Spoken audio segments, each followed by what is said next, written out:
এটি গরম গরম ভাত, পোলাও সবের সাথে ভীষণই ভালো লাগবে। হ্যালো ফ্রেন্ডস, মাদার কুক চ্যানেলে সবাইকে স্বাগত। আজকে আমি আপনাদের সাথে শেয়ার করব কাতলা মাছের রেসিপি। খুব সহজ সিম্পল ভাবে এই কাতলা মাছের রেসিপিটি কিভাবে বানাই পুরো ভিডিওটি দেখার অনুরোধ রইল। কাতলা মাছের রেসিপিটি বানাবার জন্য এখানে আমি 3 পিস কাতলা মাছ নিয়ে নিয়েছি। এরকম বড় সাইজের 3 পিস কাতলা মাছ নিয়ে নিয়েছি। 250 গ্রাম কাতলা মাছ আছে। তো এই কাতলা মাছগুলোকে প্রথমে আমি একটু লবণ দিয়ে ম্যারিনেট করে নেব।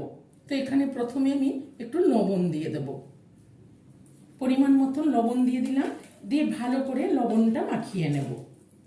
এখানে কিন্তু আমি হলুদ ব্যবহার করব না, ভালো করে লবণটাকে মাখিয়ে নিলাম। এবার মাছটাকে আমি 5 মিনিট রেস্টে রেখে দেবো। এখানে নিয়ে নিয়েছি কিছুটা গোটা গরম মশলা, এলাচ, দারচিনি, লবঙ্গ দিয়ে এই গরম মশলাটাকে আমি একটু থেতো করে নেব।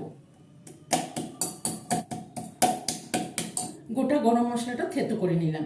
এই ফোড়নে গোটা গরম মশলা থেতো করে দিলে এর গন্ধটা খুব সুন্দর আসে। একটা মশলা তৈরি করে নেব। তো মশলা তৈরি করার জন্য এখানে আমি 1 কাপের 3 ভাগ টক দই নিয়ে নিয়েছি। তো এই টক দইটাকে ভালো করে আমি ফেটিয়ে নেব। টক দইটাকে খুব সুন্দর করে ফেটিয়ে নিলাম। এবার এখানে কিছু মশলা অ্যাড করে দেব। এখানে নিয়ে নেব 1 চামচ মতো ধনের গুঁড়ো, ছোট চামচের 1 চামচ লঙ্কার গুঁড়ো, 1/2 চামচ আদা বাটা, আর দিয়ে দেবো 1/4 চামচ মতো গরম মশলার গুঁড়ো, আর দিয়ে দেবো স্বাদ মতো লবণ, আর দিয়ে দেবো স্বাদ মতো অল্প একটু চিনি। সব মশলাগুলো দিয়ে দিলাম, দিয়ে এবার দইয়ের সাথে ভালো করে মিশিয়ে নেব। মশলাটা রেডি করে নিলাম। রান্নাটা শুরু করার জন্য গ্যাসে একটা কড়াই চাপিয়ে আমি পরিমাণ মতন সরষের তেল দিয়ে দেবো। তবে আপনারা এই রেসিপিটি সাদা তেলেও বানাতে পারেন। তেলটা দিয়ে তেলটাকে একটু ভালো করে গরম করে নেব। কড়াইয়ে পরিমাণ মতো তেল দিয়ে দেখুন তেলটাকে ভালো মতন গরম করে নিয়েছি। এবার এখানে মাছটা দিয়ে মাছটাকে ভেজে নেব।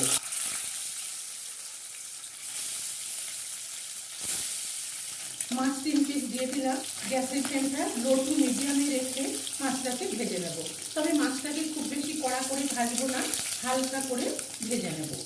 মাছটাকে এক পিঠটা ভেজে নিয়ে হালকা করে এবারে একবার উল্টে দেব।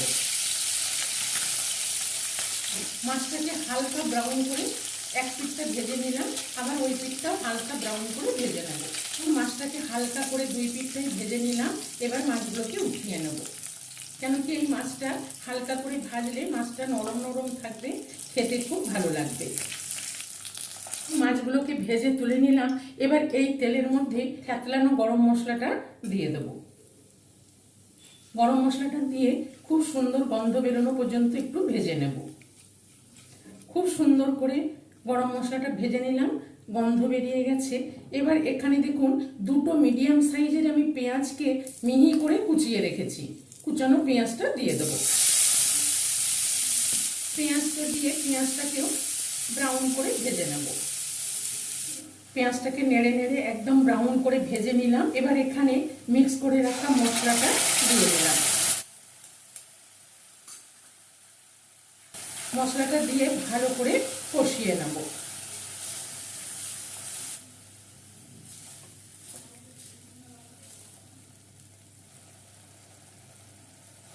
একটু ঢেকে দেব, ঢেকে মশলাটাকে ভালো করে কষিয়ে নেব। এবার ঢাকাটা খুলে দেখে নেব কত সুন্দর তেল বেরিয়ে গেছে। মশলাটা দিয়ে এবার ভালো করে একটু নেড়ে মিশিয়ে নেব। ভালো করে একবার নেড়ে নিলাম, নিয়ে আবার একটু ঢেকে দেব। যেহেতু সব মশলা দিয়েছি, দই দিয়েছি, মশলাটা একটু ভালো করে কষিয়ে নিতে হবে, না হলে কাঁচা গন্ধ থাকবে, ভালো লাগবে না। সেই জন্য ঢেকে ঢেকে মশলাটাকে ভালো করে কষিয়ে নেব। এবার আরেকবার ঢাকাটা খুলে দেখে নেব। দেখুন খুব সুন্দরভাবে মশলাটা কষানো হয়ে গেছে, একদম উপর থেকে তেল ছেড়ে এসেছে। মশলাটা ভালো করে কষিয়ে নিলাম। এবার দেখুন এখানে আমি মশলার বাটিতে নিয়ে নিয়েছি গরম জল। এই গরম জলটা আমি দিয়ে দেব। গরম জলটা দিয়ে ভালো করে নেড়ে মিশিয়ে নেব। জল দিয়ে মশলাটাকে ভালো করে ফুটিয়ে নিলাম। এবার এখানে ভেজে রাখা মাছগুলো দিয়ে দেব। মাছগুলো দিয়ে একটু গ্রেভির মধ্যে ডুবিয়ে নেব।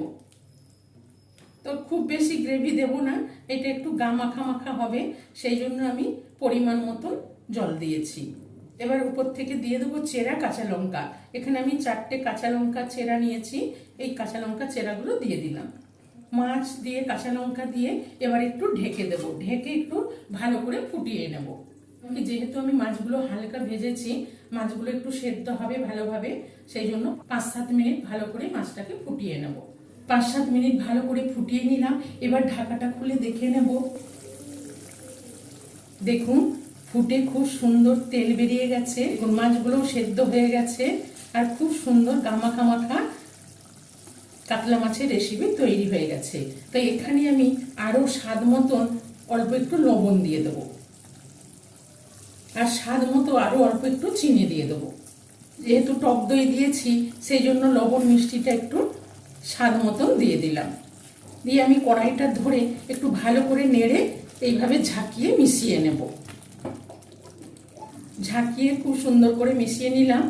এবার আমি উপর থেকে একটু 1/2 চামচ মতন ঘি ছড়িয়ে দেব, আর উপর থেকে অল্প একটু ধনেপাতা কুচনো ছড়িয়ে দেব।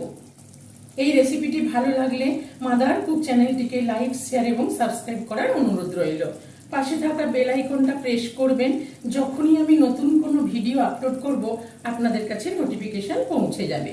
তো দেখুন কাতলা মাছের রেসিপি একদম তৈরি হয়ে গেল। এটি ভাত, পোলাও, রাইস, যে কোনো রাইসের সাথে ভালো লাগবে। এবার আমি গ্যাসের ফ্লেমটা অফ করে একটু ঢেকে দেব, যাতে ঘি আর ধনেপাতার ফ্লেভারটা ভালোভাবে মিশে যায়। 2-3 মিনিট ঢেকে রাখার পর এবার ঢাকাটা খুলে দেখে নেব। কি দারুণ হয়েছে দেখতে, এটি খেতে অসাধারণ হয়। তো দেরি না করে চটপট বানিয়ে ফেলুন, যে কোনো অনুষ্ঠানে যে কোনো দিন এই রেসিপিটি বানিয়ে ফেলতে পারেন। তো চলুন এবার গরম গরম পরিবেশন করে নেব।